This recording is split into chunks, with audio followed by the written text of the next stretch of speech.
Assalamualaikum warahmatullahi wabarakatuh. Saya atas nama Nur Solehah dari kelompok 4 mewakili teman-teman saya yang beranggota M. Abdurrahman Andi Arifin, Nur Solehah, saya sendiri, dan Khairatul Imamah. Di sini saya akan menjelaskan tentang pengertian kedudukan, fungsi, dan sifat dan fungsi Undang-Undang Dasar 1945.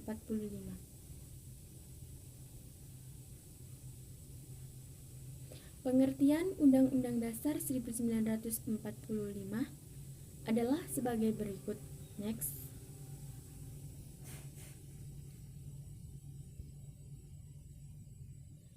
Undang-Undang Dasar Negara adalah peraturan perundang-undangan yang tertinggi dalam negara dan merupakan hukum dasar negara tertulis yang mengikat berisi aturan yang harus ditaati.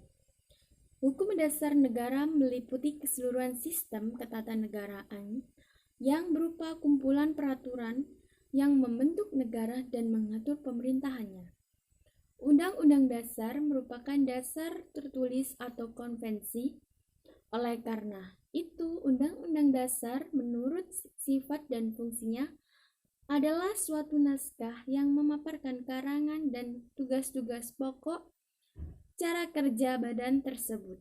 Next. Kedudukan Undang-Undang Dasar 1945 adalah pembukaan Undang-Undang Dasar 1945 merupakan pokok-pokok kaidah negara yang fundamental atau yang disebut sebagai Stance Fundamental Norms. Maka di samping merupakan suasana keharmoniannya dari Undang-Undang Dasar 1945 juga merupakan sumber penjabaran normatif. Oleh karena itu, dalam pembukaan Undang-Undang Dasar 1945 terkandung sendi-sendi kehidupan negara. Undang-Undang Dasar bukanlah hukum biasa, melainkan hukum dasar, yaitu hukum dasar yang tertulis sebagai hukum dasar. Undang-Undang Dasar 1945 merupakan sumber hukum tertulis. Next.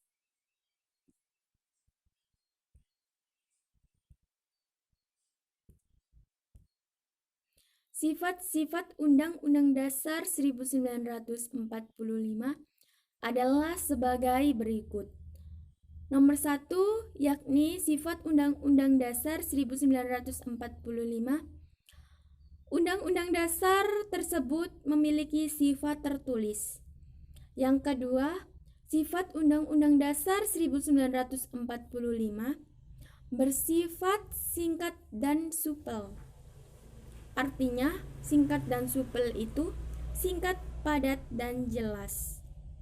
Yang ketiga, sifat Undang-Undang Dasar 1945 memuat tentang norma-norma Pancasila. Yang keempat, merupakan peraturan hukum positif yang tertinggi. Jadi, dari keempat tersebut adalah merupakan sifat Undang-Undang Dasar 1945. Yang terakhir yakni next. Fungsi Undang-Undang Dasar 1945 adalah sebagai berikut. Sifat hukum dasar Undang-Undang Dasar 1945 berisi norma dan aturan yang harus ditaati dan dilaksanakan oleh semua komponen tersebut di atas. Undang-Undang Dasar bukanlah hukum biasa, melainkan hukum dasar, yaitu hukum dasar yang tertulis sebagai hukum dasar. Undang-Undang Dasar 1945 merupakan sumber hukum yang tertulis. Terima kasih. Sekian dari kelompok saya. Kurang dan lebihnya saya mohon maaf. Akhirul kalam. Nun wal qalami wa mayasturun. Fastabiqul khairat. Wassalamualaikum warahmatullahi wabarakatuh.